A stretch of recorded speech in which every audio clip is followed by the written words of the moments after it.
What's up, y'all? What's happening? What's happening? I'll get what's happening. What it is, what it ain't, and what it gonna be like. All the way from the Metro ATL areas to all of you, wherever you may be in the world, the whole globe, global, ONYXCON, worldwide. I am Joseph R. Wheeler III, the artist, the founder, the president of the ONYXCON Foundation, 501c3 nonprofit arts and creative lifestyle organization. Founded in 2009. Did y'all hear that, Black History? I said founded in 2009, August, to be exact. 2009, at the Southwest Arts Center in Southwest Atlanta, Georgia. At the Southwest Arts Center, New Hope Road. New Hope Road. Do you hear the words? Do you hear the beauty of the words? New Hope. The road said it needed a new hope. Said, well, here I am. I'm ONYXCON. ONYXCON. When I say Onyx, you say con. ONYXCON. Thank you. Got to say it quick with me. You got to be call and response ready. ONYXCON. It's got to come right back at me. Yes, yes, and indeed. Yes, yes, and indeed. That's right, y'all. We're gonna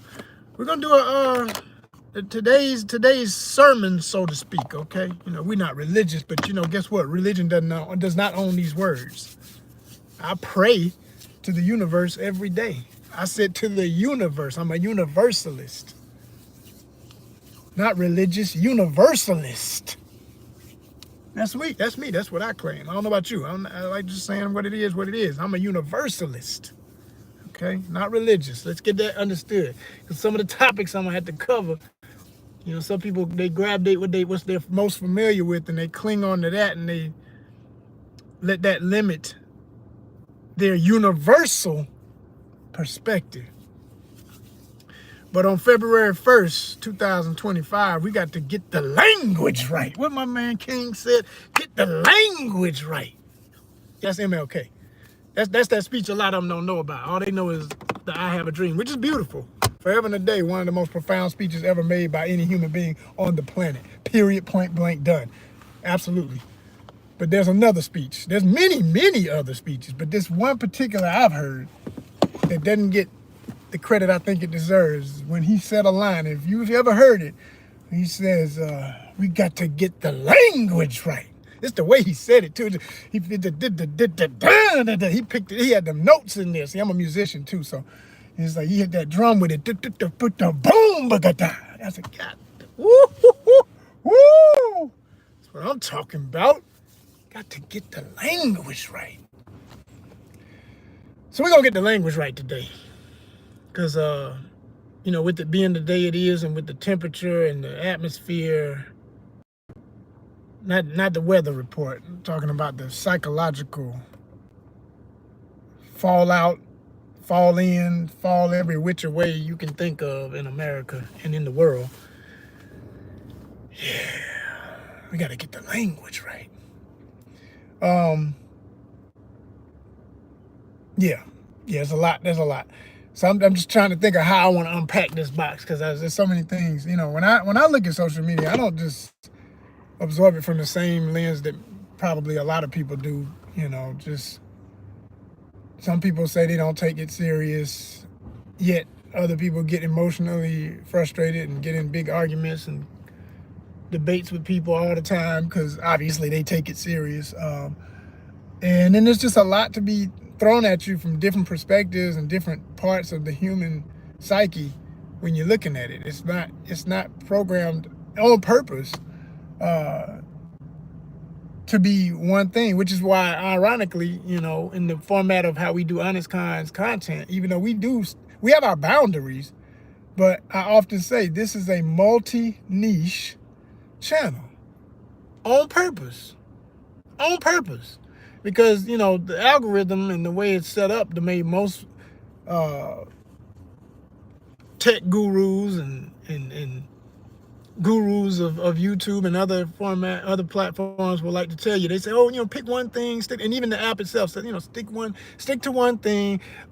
You'll get a quicker. Yeah, it's true. You probably get a quicker audience if there's an interest in whatever that thing is. You know, if you're doing a topic that they don't care about in general, or you got a smaller group of people are going to be interested, then it's going to be harder and harder to get, you know, the numbers. But what I've seen and what I'm confident in and what I keep proving to be true with every last one of y'all that come on board, and I call y'all, everybody who's subscribing, and that ought to be you. If you're watching, you already ought to be a subscriber.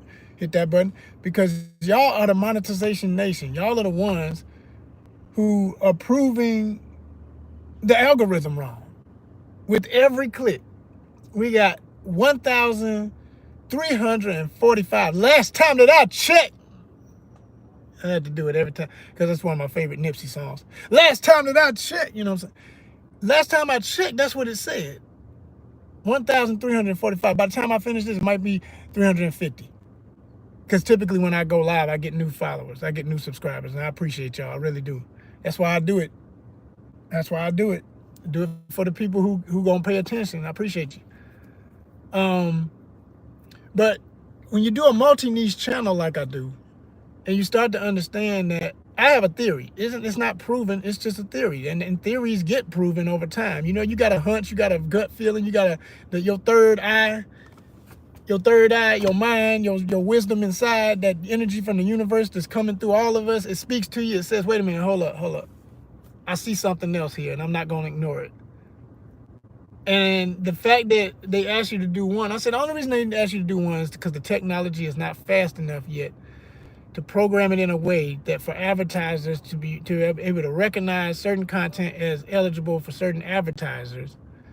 They want to be able to put everybody in neat little boxes. So they got you doing, like if you're a lady and you're doing makeup tutorials, you're a guy and you're doing, I don't know, just whatever you're doing, it don't matter. I'm just making up examples. Whatever you do that might be in an easy niche, you know, Club Shay Shay, for example, Shannon Sharp's show, he does interviews. He does interviews on his podcast. But a great majority of them, ever since the Cat Williams joint, have been comedians. Shay Shay loves to laugh. He likes comedians. He got comedian friends. But if you notice, after he hit that 50 million with Cat Plus, because that's probably over 100 million, ain't no telling how many views that thing. That thing crazy. It broke the internet, you know. And that literally put the cherry on top of everybody who suddenly wanted to be a podcaster and do social media. Like, you know, for years, I saw something just the other night. Somebody was talking about how, oh, you know, people used to make jokes about people who YouTube and, oh, you know, oh, you so broke, you a loser, you can't make it. I guess you got to do that, and you think that's how you gonna get rich. And people who were doing it like, we ain't doing this because we think we gonna get rich quick. We doing this because we have a passion for whatever the hell our topic is. Now, some people might be in it for that other thing first, but most people, no, this ain't no get rich quick nothing. This is struggle, strife, and what a life. Oh my gosh. You know, you gonna put in your 5 years mandatory before you see any of the first results. That's just the way it go. You know what I'm saying? 2022, 23, 24, 25, and technically 2021 when I really started to formulate what became what it is. So I don't put in my 5, and it makes sense. It makes sense. And along with the regular formula, you know, some things are not bendable. They just tend to be that way. 5 years in the game is typical of trying to get just to crack the door open on seeing the possibility of a monetization of a channel, and this turning into something that could sustain you and make it able to financially function and grow the channel, you know. But when you look at the algorithmic situation, and like I say, advertisers simply want the easy. Corporations always want the easy. They want the formula. They don't want to have to. They don't like having to figure you out. So the easier you make it for them to work with you, the easier you'll get the money. Now, doing it the way I'm doing it could be seen as the hard way, but I see it as the logical for who I am way. Everybody ain't like me. Some people like fitting themselves into little boxes, one box, whatever. I can't do that, not with my organization. Since inception, as a Comic-Con in 2009, ONYXCON, was always more than just comic books, which is the truth of all Comic Cons. It's what most people, who are not in the cultures don't understand. I always say we don't do it for the culture on any one culture. We do it for the cultures. Right? Right. Okay. Go back to other videos and I get deeper into that. Today I'm just gonna keep it moving. We're gonna keep the class rolling. I ain't gonna get too elaborate about what ought to already be known, but I will go back here and there and give cliff notes. Okay. All right. So a lot of people just don't understand these things because they don't do them. If you don't go to Comic Cons, if you've never been to one, you don't really understand how much is at a Comic Con, and whether the big ones or small ones. I mean, you can have performances, you're going to have musical or dance or any number of ways of performance, art show. I mean, thinking of all the things we did at mine, definitely. Mini car show. I say mini because we never got to the point where we had like rows and rows of cars, like a show enough car show. But we had a car show. We'd have a couple of cars outside sometimes with comic book related themes and stuff. And it didn't have to be comic book related. I remember one year we had a lady who had a novel. She had done a sci-fi novel. And she had her car wrapped with the cover of her book on her car. It was cool as hell. And I'm trying to remember the name of it. The Adventures of Beckyville or something. I don't forgot. I hate to say I forgot because it's been many, many years ago. But it was a fun book. It was really, it was comical, but also poignant to the times and everything. And she drove to ONYXCON, and we had her park her little. It was a little small car too, a little mini something. Park it outside next to. We had this other brother who I had. He did a company that did nothing but wrap cars and make signs and all kinds of stuff. I don't even know if they're still in business or they may have moved because last time I passed by there in the past few years, they haven't been there. So I said, dang, hope they didn't go out of business because it seemed like right after, the situation, the world demic, he was gone like a lot of businesses, or at least he had moved or something. But it was, I'm trying to remember the exact name of it. But anyway, he had a car that he would wrap regularly, like every so many months he would rewrap it. And the first time I noticed the business was because he had it parked outside with a Wolverine motif. He had the Wolverine logo with the letters, and then Wolverine leaping at you with his claws out and stuff on the side of the car. Like, it was fire as hell. With the yellow costume, yellow, black, and blue. It was dope. It was dope. And I said, who is that over there? What's that? Quick shop? That's the first thing popped in my mind. And I know all of the main comic shops all over the Atlanta area. I mean, there's only a few that are off my radar, and it's only a matter of time for me finding them because I be knowing about every shop. So I said, it's not a comic shop. So one day I stopped and I realized, they do signs and everything else. And I went in and talked with the guy, and we got to be cool. Come to find out he even went to my college and all that. So alma mater connection, all that. And we worked out a deal where he did my first banner, my personal banner to be put up at the ONYXCON. Or any con I go to, you have a nice backdrop behind you at your table or whatever. He made me one of those in exchange for having representation in the program, and also, display his cars outside and everything. So it worked out. It was a total win. I'm always about the win-win. If we can figure out a way to win-win, let's do it. Barter and trade is definitely forever and a major part of America's future, whether people realize it or not. We ought to already be thinking a lot more and more like that with what's going on. But yeah, for real. But he did that and I did that, and we had them cars outside. And one year he wrapped a buddy of his had a Green Lantern. The black Green Lantern was the theme of his car, and he had that all over it, and it was dope. It was dope. People loved it because it was like, and we were doing this before Dragon Con ever did it. Because they started having cars in their parade. We were doing it before MomoCon. Hell, honestly, before MomoCon even existed, ONYXCON. I forget when MomoCon started. They started close to when we started, but I think a few years after. And that's no diss to them. I love them. I've been a part of MomoCon. I'm just saying, we did it. We got to give credit where credit's due. We did these things, And I'd always wanted to do it on an even bigger level. It was just always a matter of finding people who would do it. Like, I remember putting out the word. I wanted cars, and just didn't get nobody to really respond other than those couple of folk that I met. So sometimes that's how it goes. But we did have it. We still had it, But yeah, so things start changing, and it's just like that microcosm version of what a a small but very mighty con like ONYXCON, when we were functioning as a convention, what we were able to do was always reliant on who was aware of us first and foremost, who was then willing to be participant, follow up, answer your email, be there when you're asked to be there, just all those basic things. And we did the damn thing for 11 years with no less than 30-something tables at every single event.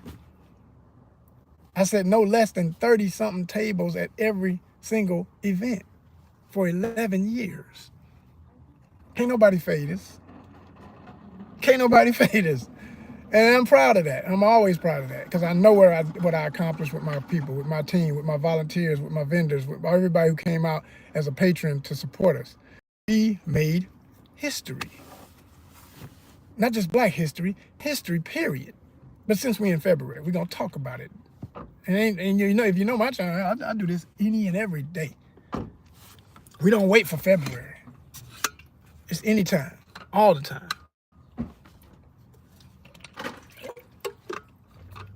So, you know, I was looking at a lot of people's posts and everything, and of course everybody starts posting. People are very theme driven and trend driven, you know, and then people want to be on the bandwagon because, I mean, again, clicks are tied to hashtags, hashtags are tied to views, views are tied to interest, interest is tied to whatever's happening, whatever's popping, whatever's supposed to be main topics. So it would behoove you, if you do this stuff, to do some of that. Even if it's about topics you could care less about or don't want to delve into for whatever reason, you still can kind of like be on the fringes of it or something to get the residual effects. Because trust me, it does work. It definitely works, you know. And because we have our boundaries and our limits still, even though we have multiple niche and stuff we cover, I see it happen all the time with just again, being who I am, first and foremost, as the founder and president, and my organization being a reflection of things I enjoy, which I know coincide with a huge demographic. And that demographic then becomes the demographic of ONYXCON, period. But more and more, that's going to be the norm, I think, in the future for social media. It's going to go past this one niche. They're going to realize we can't pigeonhole people. People don't like that. That's not how people think. Let's give them who they are. Man, it done got warm out here, y'all. It's crazy. It's done got to 63 degrees. I mean, I'm still comfortable with my hoodie on, but I'm like, man, I swear, I ain't trying to be like all these other folk out here, like folk just running around with t-shirts and shorts and like, man, yeah, okay. And then tomorrow it'll drop back down to 30 and be snow again. Like, what the hell? Can't play with Atlanta weather, I swear. But anyway, so back to the topic, you know, as I was saying, you know, we've done a lot and we're still doing. That's the key thing. We're still here. We ain't went nowhere. We just reformatted. We changed with the times. We changed with life, you know. That's what makes history. Some people really don't understand that fully. Some people pretend that, you know, history starts with whatever period of time they want to say it started, and that human existence is not connected or something, you know. That's where we get weird. And I saw a lot of stuff online, like I would, like, you know, I say, it's, when the first comes, boy, February 1st, and some folk really cannot stand to see Black folk happy and happy about ourselves and celebrating ourselves and what we know we are, what we know we are to all of humanity, what we know we are to the world, what we know we are to each other. They can't stand it, some people. Even some Black folk can't stand it, you know. And mind you, let me get it real clear before I go into all of what I'm about to be talking about. The word Black itself, as it refers to a group of people, is a construct, just like white and just like red, yellow, brown, all those terms, you know, which at the end of the day, the end of all days, they're all quite ridiculous. because none of them apply to people's actual complexions. As a visual artist who actually draws people and has done oil painting, watercolor, color pencil, gouache, you name it, I've done it, I do it, I can, I always will know how. If you're doing realistic capture of someone else in a portrait, and I draw to the level, I can do realism to the level where it's photographic. If I go to that level in my talents, I can go there. You know, to the level where if I pull up one of my images on a computer in modern days with all this AI and everything, it puts that little block around faces, and then you can tap it and it'll say, you want me to try to identify this person? Because the likeness is so close, it's gonna say, oh, you drew The Rock. Oh, you drew Whoopi Goldberg. Oh, you drew Tyler Perry. Oh, that's a picture of Angela Bassett. Oh, that's, you know, it's gonna do that. Because the level of skill I have in rendering at a certain level. And we're not talking about tracing or anything. I'm talking about just raw. I know how to do all that too, of course. You know, any level of rendering, I've done it as a visual artist. But what I learned about complexion from doing portraits and things and mixing colors to try to capture people's colors are actual variations of skin tone that on one body can be 3-4 tones depending on the kind of skin you have, you know, all of that even, you know, what area of the body, you know, your underarm right here is different from this part here that gets more sun. And typically some people have just completely even skin. They're super rare. Most people don't, you know. So it's like all that kind of stuff, right? But when you know those things, oh, it gives you a different perspective when you hear people talking about what's black, what's white, it sounds silly. It really sounds super juvenile. It's very elementary.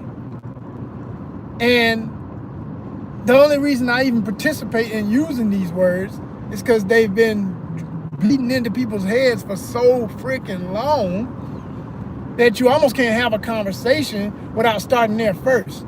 You got to read the room. You know, it's like once I realize you're on a whole nother level and we can go there and we can go between the lines and we can speak of the intricacies of human existence and genealogy and how genes actually are what matter and how cultures are what really matter, then yeah, we can get on other levels. But for the average layman and laywoman, yeah, there's a black guy and then this white guy did this and it was an Asian guy and there was a Latino, and then, you know, knowing that gets real weird, so you say, well, you know, he was Afro-Latino. Oh, really? You know, he had an Afro? No, but, you know, that's what you would call him, because some of y'all, you know, y'all look at each other and break each other apart and say, well, nah, you're more Taino than me, and you're more Spaniard than, or most of y'all, a lot of y'all be wanting to claim more Spanish than anything African because you don't know who the hell you really are as a whole. You know, all that old BS, right? When you gotta get into all that, you know, when you go to Malaysia like I did, and the Malay are the most mixed people. They are mixed with everything there, yet they'll pick apart themselves and only want to claim whatever goes along with the general ideology, you know, and it's so much of a religious thing because they're a mostly Muslim country, you know, and there are Malay who are not Muslim, okay, who are Christian, who are Buddhist, who are a lot of different things, and because you got all that in the country, you got the Chinese there, you got them, you got Chinese, you got who are, you know, who can be Christian and Buddhist a lot of times, okay, and I would never say that it's impossible that there's not even a Chinese person in Malaysia who might be Hindu or might be Muslim. I mean, it's just a religion. It's not, you know, you can practice any religion, you know. It's like when Jewish people speak of Jewish as if it's a actual ethnicity. No, it's a spiritual system. There are African Jews. This is not something that has to be proven. It's actual villages you can visit on the continent with people who know the Torah and know it just as well as anybody who's European Jew or Middle Eastern Jews of Israel. So it's all kind of levels to this stuff, and people just get all broken apart and want to be more of a jigsaw puzzle than respecting the fact that at the end of all days, we are one. No matter what it is, we are one. And that's the way it is, we are one. What my man said, Frankie Beverly and his group Maze. Frankie Beverly told y'all before he went into his before he became an ancestor, he told you what you need to know for the rest of your human days. We are one. That's all you gotta know. If you can accept that, everything else gonna make sense. No matter how bad it get. That don't now mean being one don't mean we don't have boundaries, don't mean we ain't got conflicts, don't mean I don't see the fool in you if you a fool. Okay? It don't mean that. But it does mean it gives you a different level of acceptance, awareness, and ability to take anybody's story and accept it for what it really truly is if you know real history, because you're not going to be personally offended or feel lessened in the whole grand scheme of things if you can just first and foremost acknowledge that we are all, as human beings, derivative of peoples who first started the development of all humanity in Africa. There's no way around it. It's been that scientific fact for so many years, since the beginnings of the study of human existence, which was documented first on the continent. And of course has been challenged by those who have this wicked other agenda of trying to make themselves separate from the rest of humanity. And that's for anybody who does that. For anybody who does that, that's not healthy. That's not conducive of a healthy mind state. It's going to lead to insanity, because you're starting with a lie and you're going to build upon that lie to a point where eventually you're going to find blockades, just natural blockades of, well, if that's not true, then, well, who am I? Or that's not, example, someone gets in a situation where medically they need a blood transfusion. And there was a time in this country, and I think it still, or I don't think, I know it still is with what's going on with all this nonsense in America right now. All this blatant racism. Because again, you create the construct, well, now you got something to call racism. You created races. These are constructs. So now you got playing on these teams, these made up teams, you know? And somebody needs a blood transfusion, and they say, well, what blood type is he or she? Well, they're O negative. Okay, well, we need somebody with O negative blood. All right, well, they're the only thing is they said they would rather die than get blood from a black person because they're white and they're racist. They said what? Yeah, they said do you know where the blood came from before you put it in them? They're dying. They're in absolute pain. They need blood immediately. They're gonna die in the next 5 minutes. But before you make your decision, they want to make sure that the person who they get the blood from is not African American. That's their main concern, because they're racist and white. Well, I guess we're gonna have to let them die, because all of the blood we got on deck right now from that particular match is black people. What he or she would call black. Oh well, there's another one gone. You're gone. You're gone with your stupid ass, because you are that damn limited in your understanding of what it is to be a human being. We are one. No matter what it is, we are one. And that's the way it is. Shit. I don't care what you think. Tell me what I know. And it happens on every level. You got black families. We're black folk, we are so mixed. Like everybody's mixed, right? But it's all about appearance to people. Well, you don't look like it. So people don't want to accept things because they don't look like what I thought that should look like. You should have this kind of nose, this kind of hair, these kind of lips, this kind of complexion. You should be a little bit lighter. You should be a little bit darker. You should be your eyes should be a different color. You should be, I can't accept, how could you be that if you say you're this? Because that only goes with this guy. I looked in the manual of white supremacists who created the constructs, and it said, you know, they measured, their scientists, ones they picked amongst themselves for eugenics and other concepts of inferiority amongst humanity, of them being at the top and everybody else lesser. They say that, you know, well, you know, you can do the measurements of the nose and the lip. If we measure you, there's no way you could be that. You say you're what? How could that be? How could? Because people did, whether in love or hate, people have mixed. Whether in love or hate, people have mixed.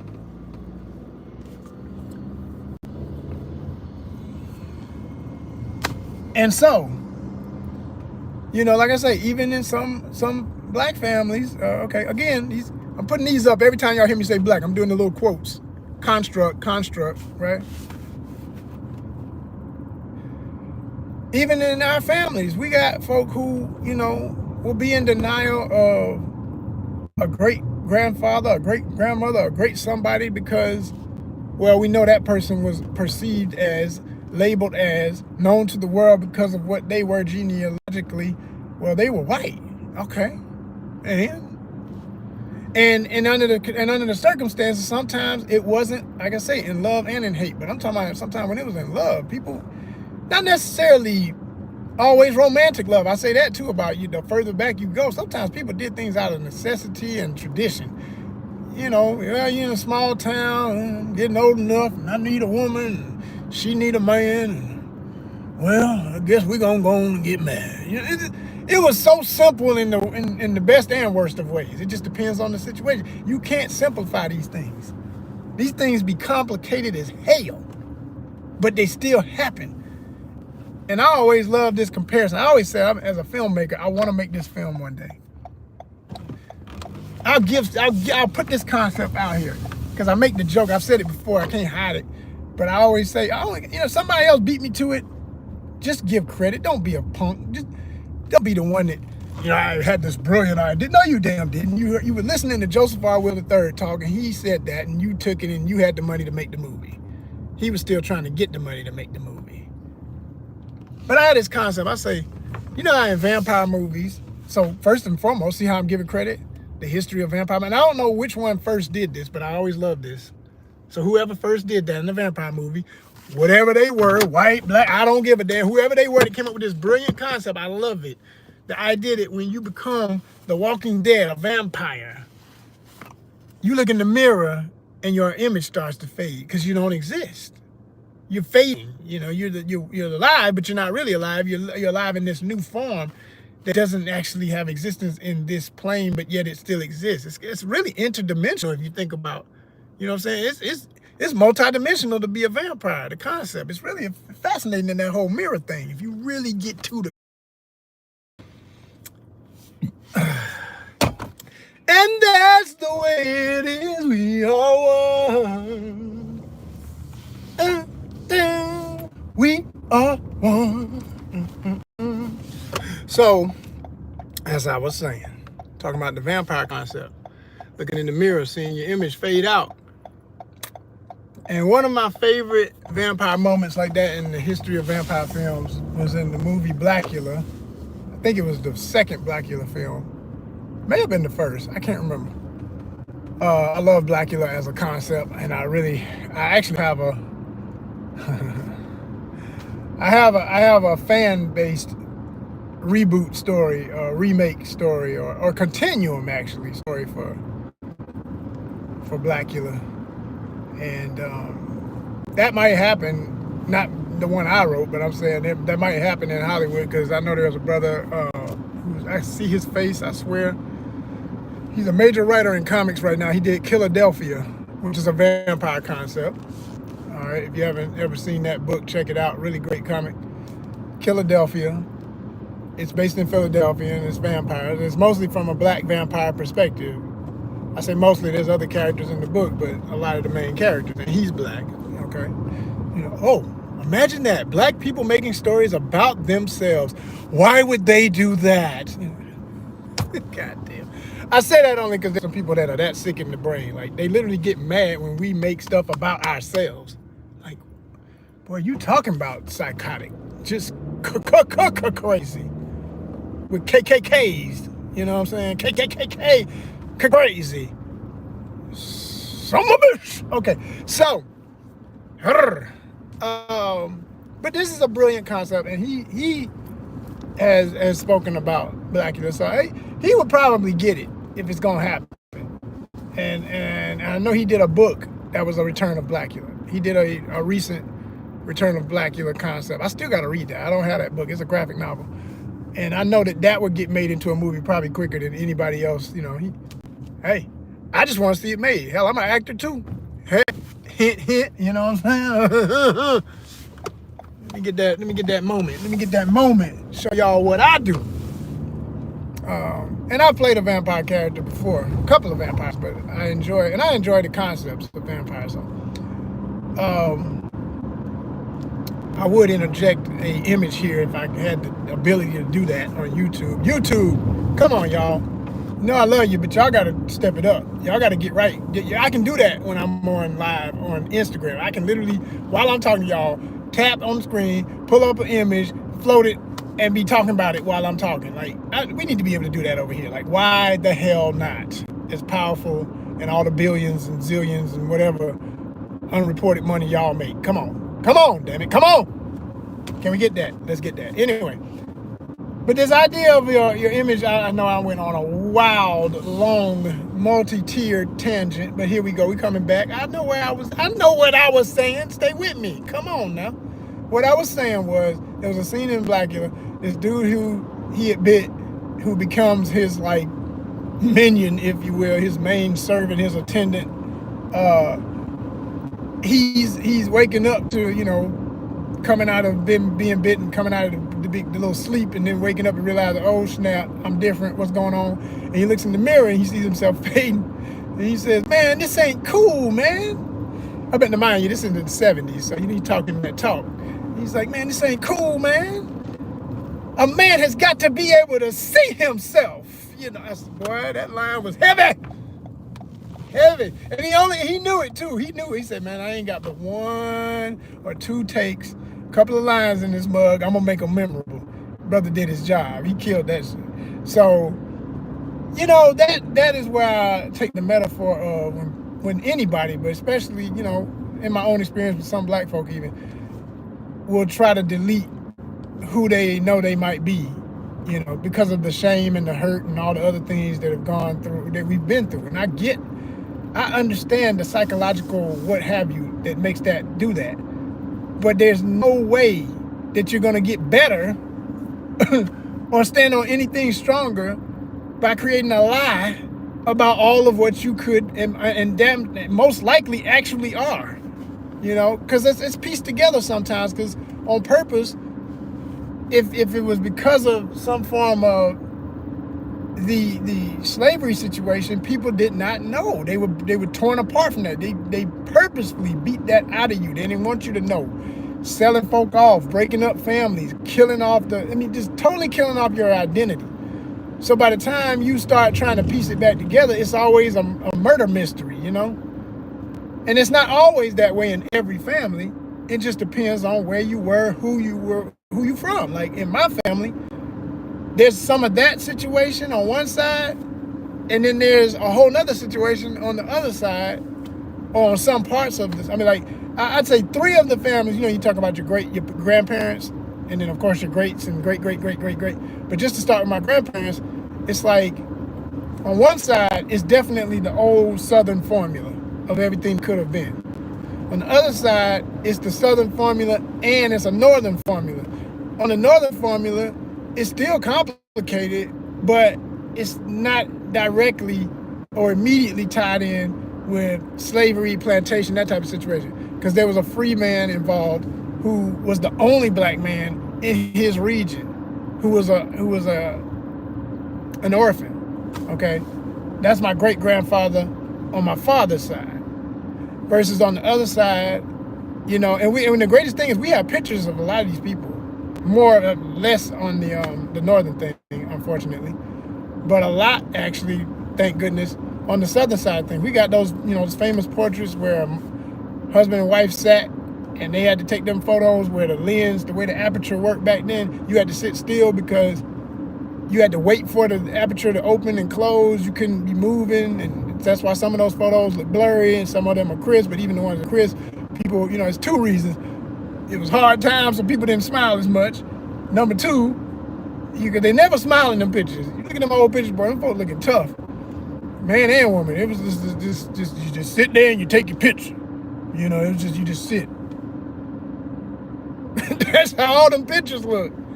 But it was a time, and like I say, I think it was both technical for the way the cameras worked and just the energy of the time, and whoever may have been taking the photo, quite frankly, to even have a camera back then, there were few. I'm talking about when I'm saying back then. Let me get specific. I'm saying anything before the Civil War or just after, as far as photography goes. You're talking about a time when there would have been few to no black photographers, and the ones that did exist, you really had to protect your equipment and your business and everything, because Lord forbid somebody find out a black man or black woman got their own camera and they taking pictures of other Negroes, and it was all that kind of nonsense going on. And every time anybody got an inkling of a come up, here come fools trying to tear you down, burn you out, kill you out, everything, all that. So knowing that that's how that went, but adding it back to my bigger point about people being from a time when, you have these tidbits of history that you can put together and figure out who you were. And if you know that you had African roots, unquestionably African roots, I'm most disgusted in the now, in 2025, where every day I go on social media and I see this movement that's growing. I mean, I've been watching it grow for years now, about 5 years, at the 10 really, in terms of it getting stronger and stronger. But there are black Americans who just feel like I'm not in any way African. And I say, okay.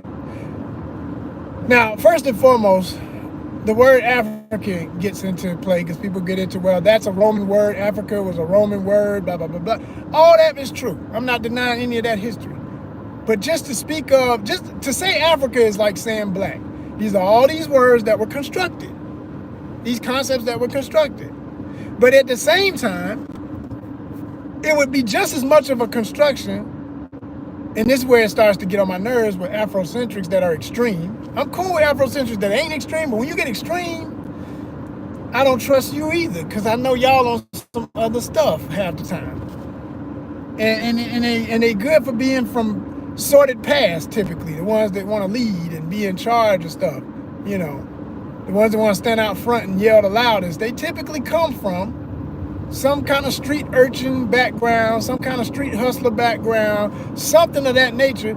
And then when they say they went through a conversion and a state of self-pride and awareness, they changed their ways and they're not like that anymore. And okay, well, a lot of the way you move and the way you talk and the way everything got to be your way or the highway still sound like the most street enforcer type mentality folk to me. I don't see much or hear much sounding different. Quick reference like Dr. Umar. Yeah. And I've talked about him a couple of times on my channel for what I don't like about what he has to say and how he says it. And it's not all of it, because he got some truth. You can't get that popular and not be having some truth. There's got to be some truth in there for that many people to like you and follow you and absorb your charismatic ways or your humorous ways. And he got all that. He got the formula. You know how to play the game. But that don't make my ear deaf to when I hear nonsense. When I hear the nonsense, I'm going to speak on what I hear is nonsense. And I don't care who it's coming from. What it is what it is. That's nonsense. If it ain't functional, it's dysfunctional. I don't get into good and bad. We dealing with the facts. Functional versus dysfunctional. Period, point blank, forever and a day. You can't get around from it. So, like I said, you got a lot of folk now who are on this tip of, they try to say, And let me say this before I go into it completely. It is absolutely true that Africans did travel the globe prior to Columbus, prior to Europeans during their maritime period. We have been maritime. We have been in the ocean, in the sea. Not just fishing off the coast, which is a part of it I love and honor the most because I'm an angler. But in terms of travel and exploration and expanding the connections and the trade routes of a kingdom beyond just what was available on the continent and into Asia and into Europe, okay, what connects to Africa, all right? We were around the globe, definitely, absolutely. But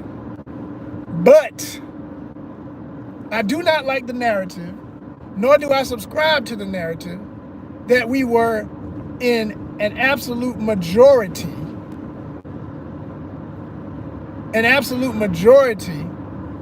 amongst other groups of peoples who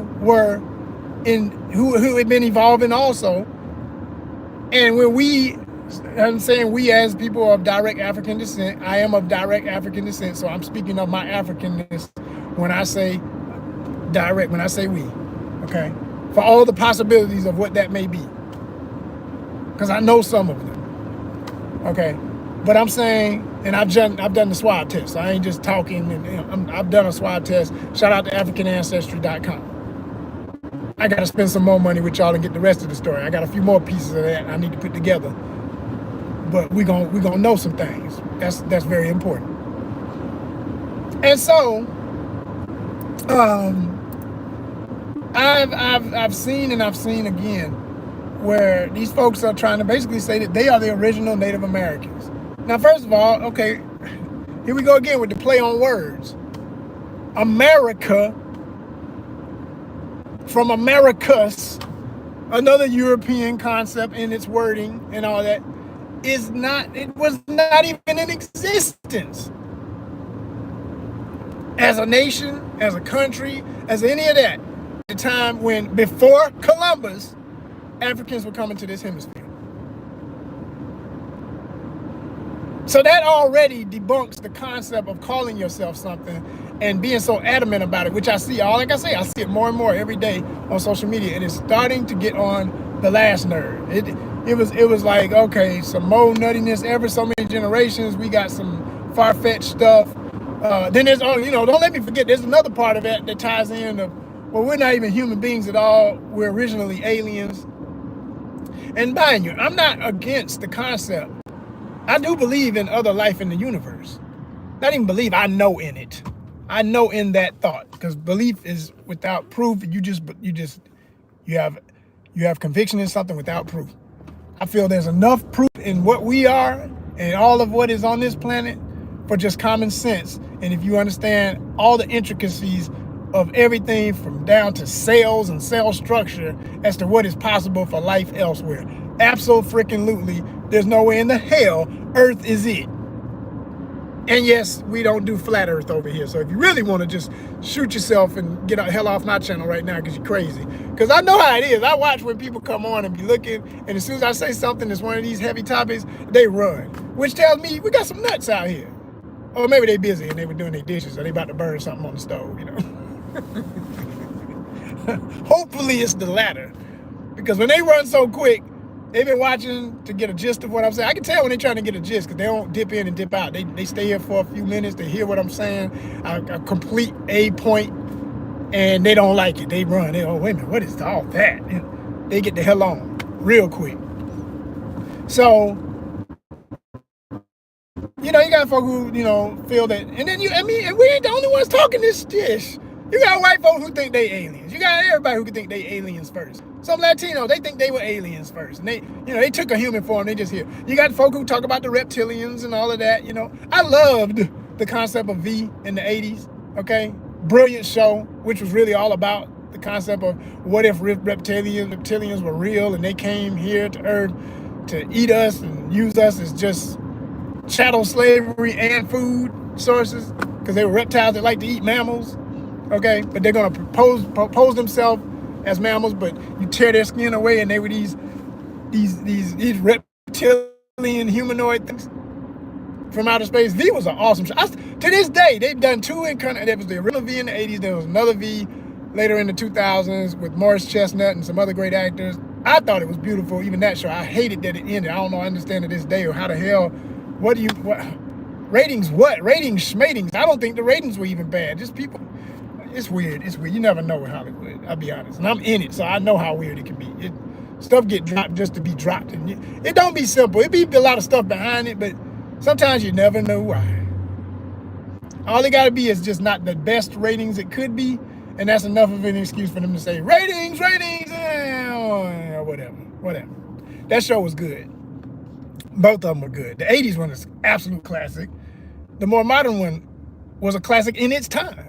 And I think it should have continued, and I'd love to see it. It's one of them shows that could keep coming back, especially now with what's going on. Because there's so much metaphor in it. But anyway, anytime people get too weird or do something, whether it's functional or dysfunctional, something too phenomenal, somebody's far stronger than most other people, taller, whatever it is, we have a tendency, people have a tendency to alienize you. He's got to be an alien. He can't be human if he's or she's open. She can do what? They look like what? Oh no, that's an alien. They can't be human. What? Oh wow. And I'm like, look, I'm one who even thinks that yes, there has been visitation and things, but I admit, my heart of hearts, it's fun for sci-fi. I love sci-fi. I'm a sci-fi head to the end, forever, right? But I'm just not one to, and my mind can go in places most people couldn't even dare think. They could never think up some of the shit I've thought of, and put down in concepts, made into comics, made into movies. I've done the work. I'm doing the work. I'm going to do the work. But in my natural human everyday reality of what gotta be done, as I'm out here right now doing what gotta be done, trying to get this rent, okay, while I'm talking to y'all, so I can make some sense of it, right? Okay? I'm not one who's gonna go as far as to say, as much as I love sci-fi and fantasy, I'm not about to apply that completely to reality and literally start saying things and believing things that I know are less likely to ever be factually evident because they just don't even make common sense. I don't think it does any of us any favor as black folk in this country to disrespect our African ancestors and say that we were never really African. That all of us are of the tribes of the original groups that what most people consider to be Native Americans. It was really us. That is so disrespectful to our ancestors on both sides of that equation, especially for those who know they have both in their family. That is so freaking disrespectful. And I can't stand the fact that it's becoming trending. It's beyond the point where it was just something that a few nutballs were saying a few years ago.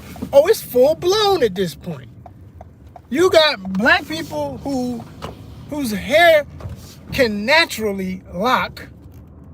Like, most all people with any form of wave to their hair can lock naturally if left to the elements, so to speak.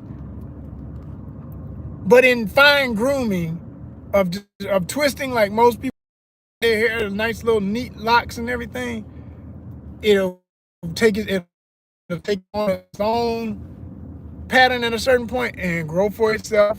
It'll stay kind of with or something. For some people, it'll naturally do it. For other people, they gotta keep twisting it to get it to do that.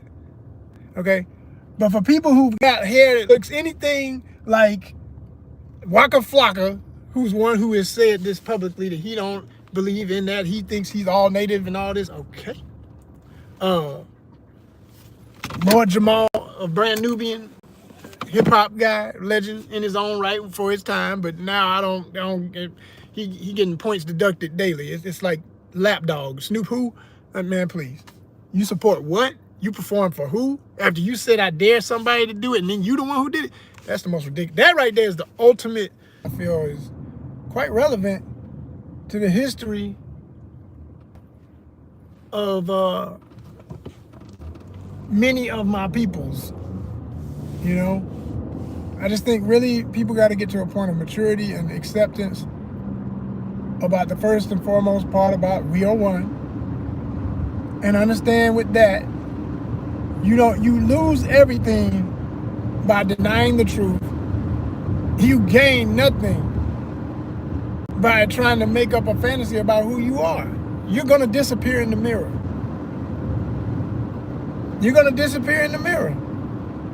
Because slowly but surely, every part of what really makes you who you are, you won't be able to find it because you will have self-inflicted a state of denial. And I'll say that one of the quickest ways you can come to these conclusions is when you start having, you get older and you start having some health troubles, you know, and you have to realize that, okay, a certain thing about your diet, for example, you know, like I say, genes, I mean, the way I look at it in a simplified way, not scientific, just simplified, it's like, if you are technically made up of different types of fruit, each fruit is a different gene pool. Let's say one is for apple, one is an orange, one is banana, one is mangoes, one is plantain, one is coconuts. Well, if you're like one coconut, but 7 oranges, 2 bananas, 3 apples, 4 mangoes, okay? And geographically, even though, you know, if you know anything about the hills fruits, they came from different places all over the world. Most of them, okay? Plantain started in Southeast Asia. Yeah, look that up. You know what I'm saying? Coconuts are pretty much universal wherever there's tropical weather. But I would have to look up exactly first evidence of first prehistoric coconuts. I'm not even gonna try to go there if I don't know for sure. But my point would be too, I say, if you find that you thrive, your body does better when you're in tropical places. But you were born in New York City, which we know can get damn cold and is not tropical. Even though it can get warm too, it ain't tropical. It's New York, right? That may have been where you were born. But if the people who made you who you are have all them other fruits in them, so to speak. And if you find that, you know, they say New York is the big apple, right? If you find that, yeah, you like apples, or maybe you don't even like apples. But somebody like, you're supposed to like apples, you from New York, we the big apple. So you force yourself to eat apples and you get sick every time you eat one. Or you can eat them, but you can eat them just all the time, like other people might do in that area, okay? So you gotta know what works for your body and know what's always been a part of you in majority. You can't deny that you are an apple. Apple is in the equation. But since you're more so orange, when I based on this equation I gave, then it would behoove you to do some orange research and dig deeper into acknowledging your orangeness if you have oranges in your diet. Now, mind you, because we're in a weird time right now, I'm wearing orange, but this orange ain't got nothing to do with when folk make the joke about that person who's causing all holy hell and call him the orange one and everything. That's a joke about him using skin complexion tanning stuff. They ain't got a damn thing to do with the fruits I'm talking about, and it sure as hell ain't the allegiance of where I sit politically, okay? Make it very clear, okay? Just, okay.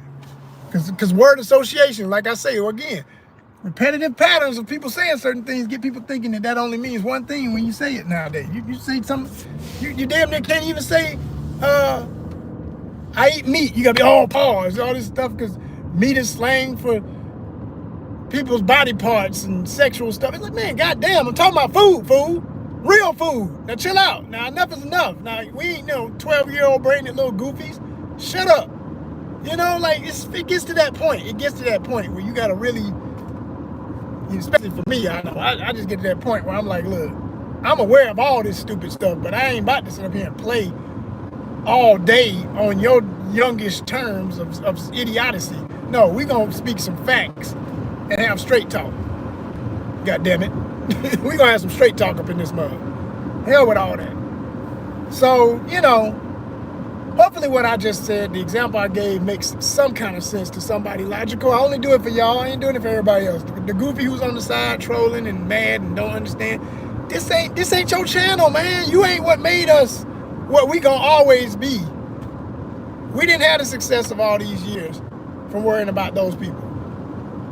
And the same will be true of those who deny who they are. We don't need people like that in our circles, because anybody that confused can't do business with me either, because in business, you gonna screw something up because of your personal perspective on something. Business is personal. I am a big advocate of using that phrase. I made that up. I know I ain't the first to say it, but I stand on it. I say business is personal. People say it's not business, it's not personal, it's just business. Bullshit. All business is personal, because people bring their personal agendas, ideology, archetypes, myths, everything into their business. They do. But that's a whole nother conversation for a whole nother day. I'm gonna leave y'all with this one. And like I say, for my black folk especially, don't disrespect all of your ancestry. It's fine and it should be acknowledged that we do have history with the peoples who were the indigenous people, which they say they're indigenous. So see, again, you start playing with words too much. If we were hearing that kind of majority looking the way the ones of y'all who say y'all are them, if that be true, then where is the evidence? You telling me they hid all of that? Or they hid everything and they don't want to show them pictures of us? I know how that happens. That definitely happens. But you're telling me that when I go to a powwow and all these people who still have all these traditions of dress and everything, which is the funny part, y'all want to wear the clothes and everything. I've seen y'all be out here with full warrior headdress, the feathered headdress from the Plains tribes that did that, because that's a specific group of natives. That's not everybody did that the way they did it.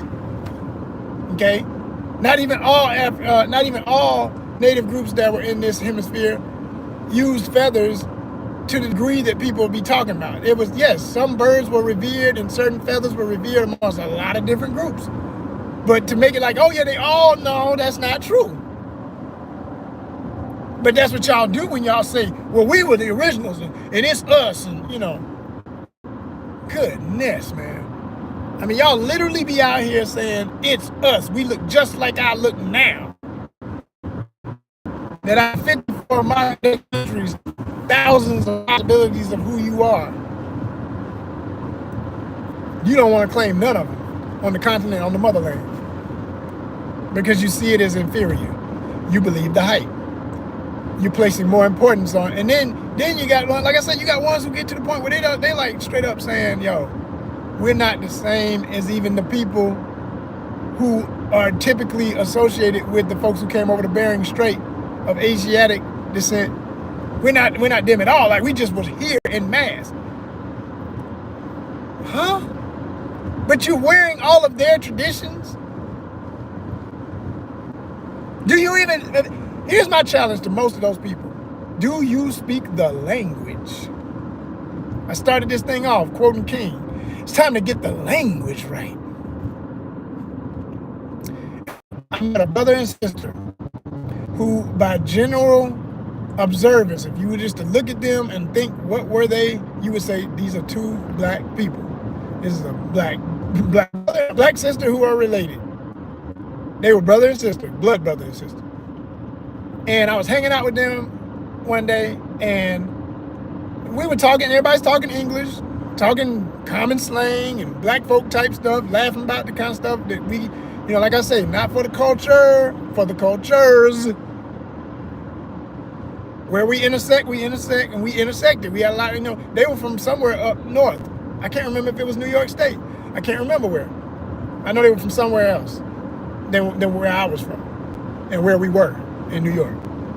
And we started talking about some stuff, and at some point, one of them said something in a language I did not recognize. And I was like, not that that's hard to be when I don't speak every language or even know the sounds and phonetics of every language on the earth, but I'm pretty damn good at, especially at that age and forward, I've gotten nothing but better at kind of deciphering what I'm hearing, even if I just gave it a geographic zone. Like, you know, if you start speaking Ukrainian around me, I'm gonna say, is that Russian? I'm at least in the area.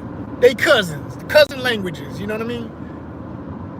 If someone starts speaking something of you know, Czechoslovakian, again, I'm gonna be Slavic, I don't know what. I'm gonna know something about that might be that region of Europe.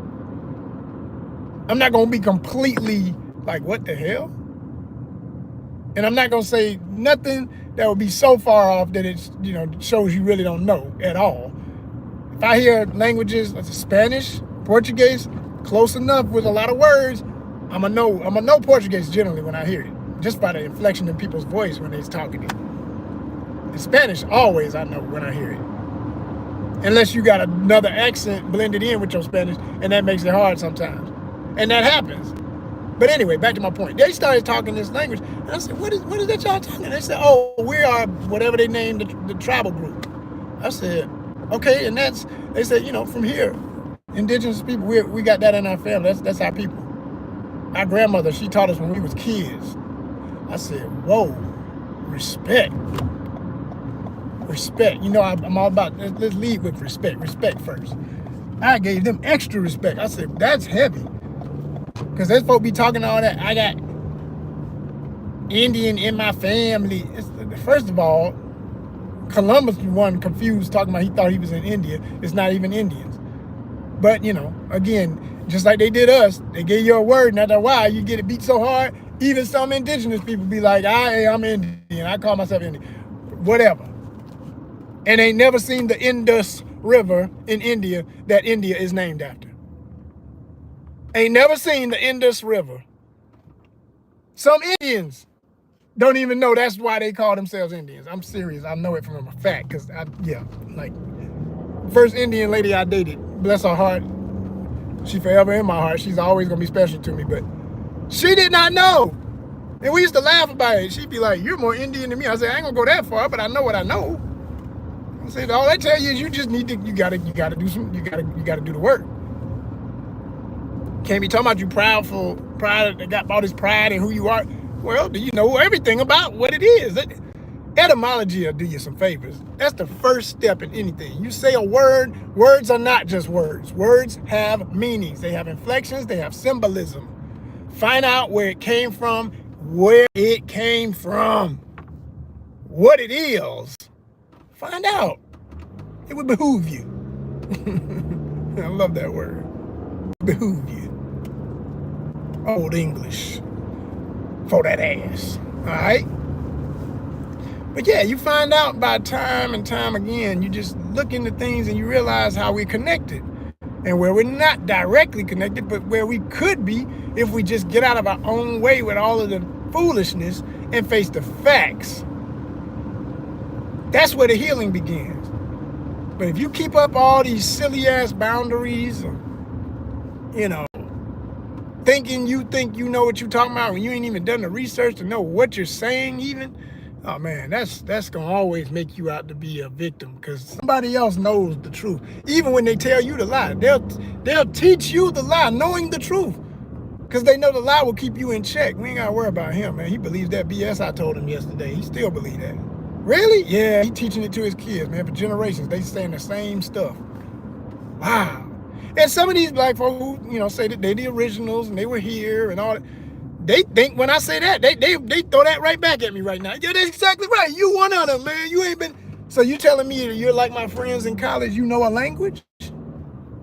No, I don't have to know a language. They took that away. Okay, here we go with the day and what they took away from you. So how are you going to say you're absolutely something and you don't even know how to get back to it?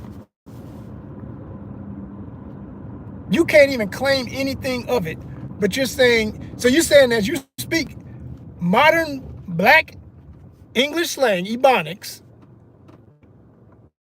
that everything we do is just, you know, I don't know, it's osmosis.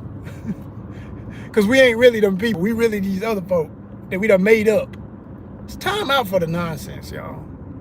Like I said, in my whole lifetime, I've only met 1, 2, and a few other folks I didn't know as well enough to have that much of a conversation with. that could really speak a language and are of a group specifically.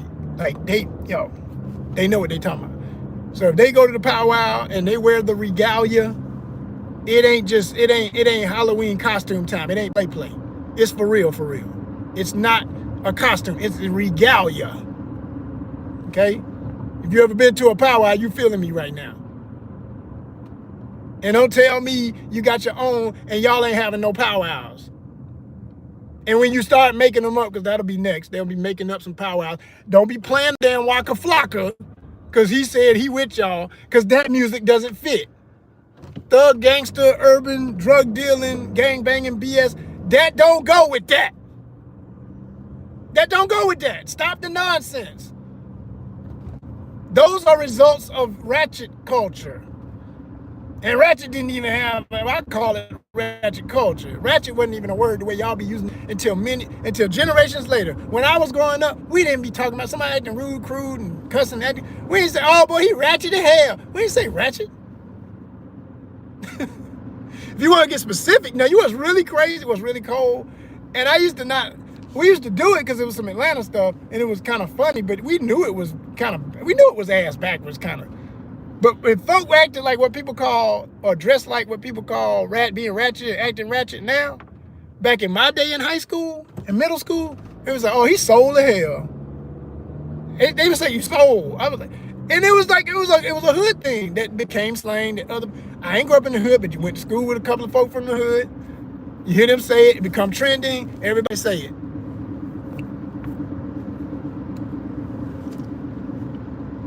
But if you said soul to my parents, man, soul mean a lot of things. Soul gonna first be gonna be religious, soulful, soul, your spirit, forever. What it really mean, okay? Then it start evolving, and you start making it something like, yeah, you got soul music, you got soulful ways you act and dance and are when you're in that environment of listening to that type of music, or just how we vibe when we having a good time and we being us. When it's about our families and how we are and the many ways, the many cultures, but how they intersect, okay? Soul food, which we eating soul food. Black folks food is soul food,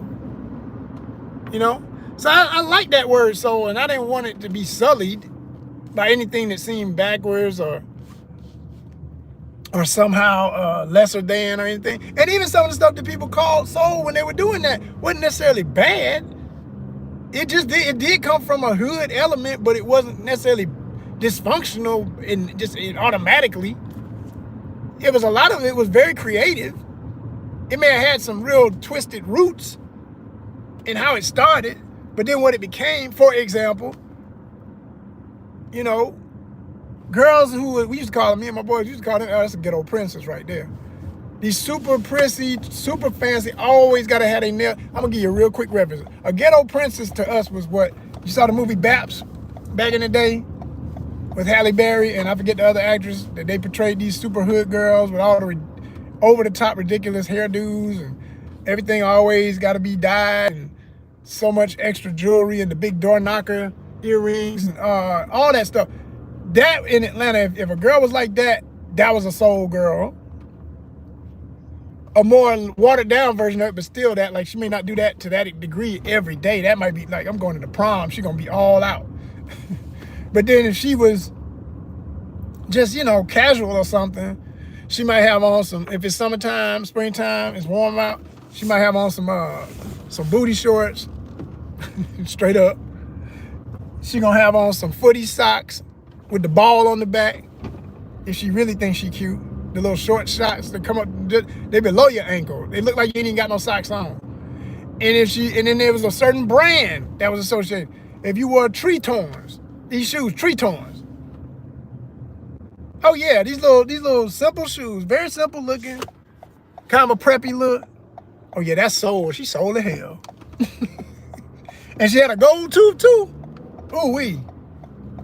And she liked to wear finger waves a lot. Oh yeah. Nails always done. Oh yeah, that was soul to hell. This was all that talk.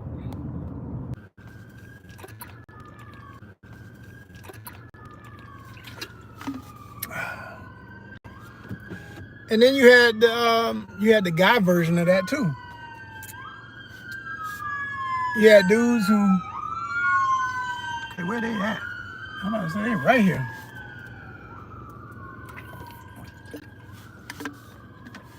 You had dudes who might wear a certain amount of gold or a certain kind of chain, you know, and I hate to say again, because of hood trends, because that's where it came from. That's where it started as, anyway. And like dudes who was D-boys and stuff, dope dealers. That's what a D-boy is, all right? They had a certain style. And it wasn't necessarily, it's funny when people do stuff, because it becomes an identity from habit, but it ain't to say the thing itself the thing itself ain't got nothing to do with drugs, but it was associated with that because of who decided to wear it the most. So like a thick herringbone, like a half an inch to an inch wide, a herringbone, man, I used to want one because they look cool. But ain't nowhere in the hell I was about to be wearing that.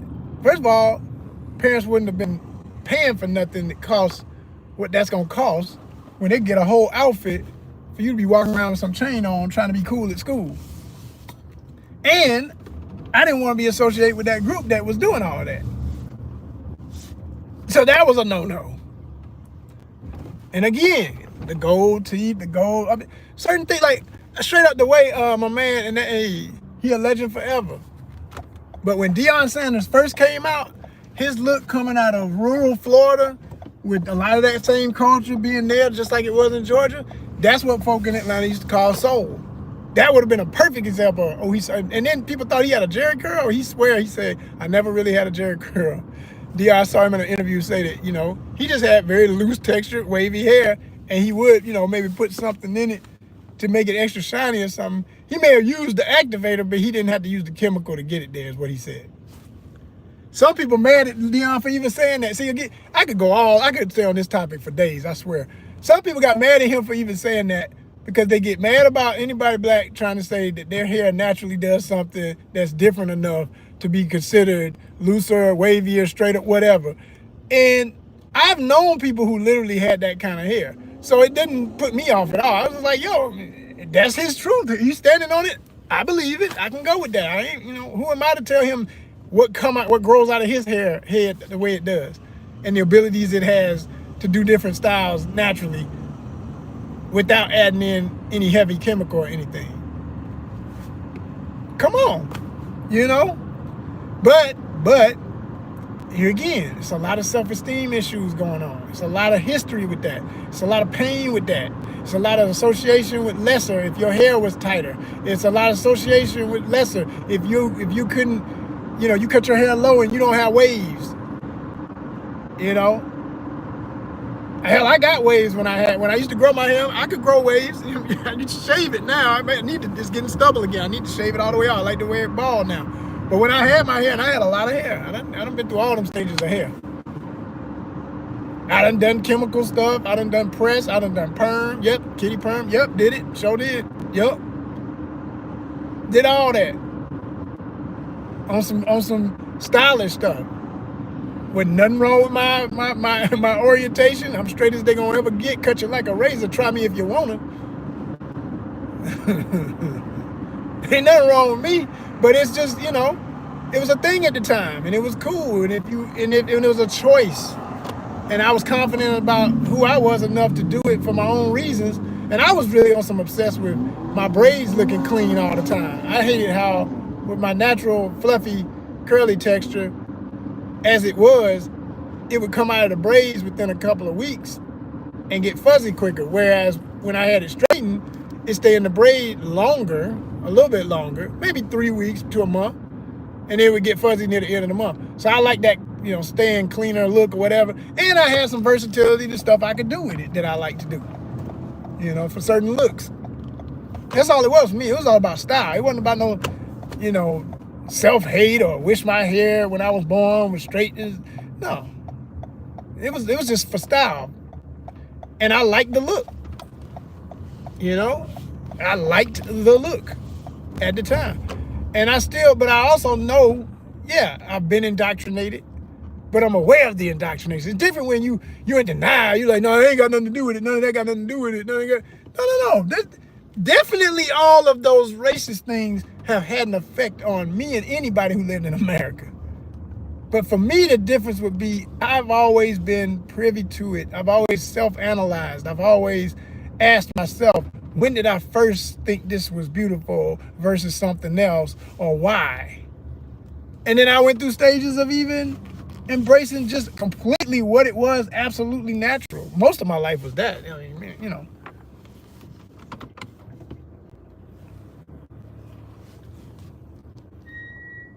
So the story gets complicated with people, you know? It gets really complicated. And most people don't ever go that deep. They just stay on the surface level, but then they do deep things and they get mad at other people for not agreeing with their nonsense when everybody can see, man, you're trying to work it out in your brain. That's what that is. That ain't got nothing to do with them. You claiming people that ain't got nothing to, or as much to do. Like I say, we are one, but you're claiming people that ain't got as much directly to do with your story. They, you know, it's like you look at a book, it's like, yeah, okay, there was a part in the story you can't deny. It's in there. There's a part of the story that has to do with that. But what's the book really about? You can't say that when you watch Jaws, because there was a part in the movie that dealt with a meeting after the first killings on the beach, that the movie is about a court case and a hearing between the power structures of who was going to handle this problem, and that was the whole movie. No, the majority of the movie is on the water, with the or on the beach, or with the fear of the next shark attack. To deny that is to deny Jaws what it made it a classic. It's them scenes out in the water that made it classic. It made it what it is. Absolutely is. Everything else is seasoning. It's still part of the story. Can't deny it's there. But what is the absolute show enough? You don't get everything we've contributed as a peoples in this country, and all of what the world knows us to be, and all of our various looks and everything. But what is the majority of how we tend to look? What is the majority of how we tend to vibe? What is the majority of the cultures? And that is going to forever tie back to many groups of peoples and many cultures in Africa. So this February and henceforth, we're going to start pushing for the truth like never before, because we're in a time of total dismissal of facts. And with AI involved and us teaching the computers that are AI systems what to think about our existence as human beings, we're going to confuse the shit out of the computer and our damn selves at the rate we going. And that's on many levels, not just for what black folk do to each other. So work is to be done, people. Happy Black History Month. Know the truth.